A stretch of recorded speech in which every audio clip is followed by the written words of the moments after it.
Kevin in Mill Creek, Washington writes to me and he says, "Hi, Paul. Hey, Kevin. I have a BHK 250 amp, nicely done, and a vintage audio research preamp. I want to isolate the equipment in a closet to avoid overheating. I want to isolate the equipment and I want to avoid overheating, because placing it in a closet is not going to avoid overheating. It's going to exacerbate it." All right. Anyway, Paul can't read. "I plan to install a temperature-controlled fan. The fan comes with a probe I can put anywhere. Any tips on where to place the probe, and is there a problem with too much cooling?"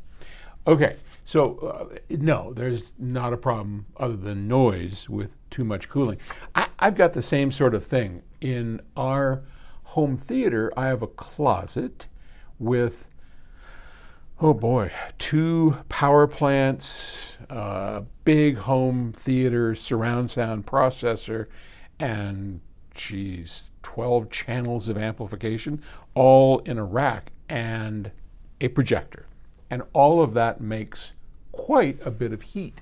So the important thing in that, and what we did, is to place the temperature probe, the thing that decides whether or not the fan should go on, just somewhere in near the top of the closet that you're putting it into. All right, like mine is right on the ceiling.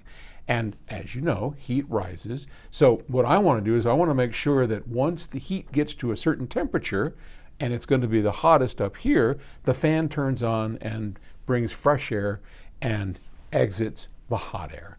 And that works great. So I think it's pretty simple for you. So that's what I do. Just put it up near the top. Doesn't have to be on the ceiling. Just put it somewhere near the top of the closet, run it back down, and I think you'll be okay.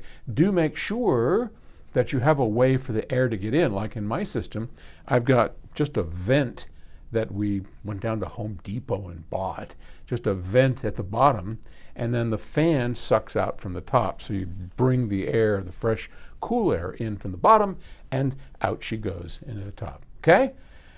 Here I am sitting at my desk. Look at this. I got a ticket. Sorry to move away. You know, who knows?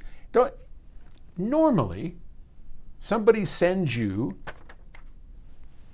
something in the mail that says, "Hey, your registration's due." And they do that because they make a lot of money off of registrations. I never got one. So I'm driving along the road. There's a cop right next to me, and I'm thinking, yep, I'm making sure I'm going 34 miles an hour and a 35. And we're just cruising along, and he stops, slows down, goes in back of me, turns his stupid lights on, writes it up, very apologetic, and said, "It's going to cost you another $50 on top of whatever the heck it's going to." Anyway, I'm just whining, sorry. All right, thanks for the question. Now I got to go pay a ticket and get my car registered. Okay.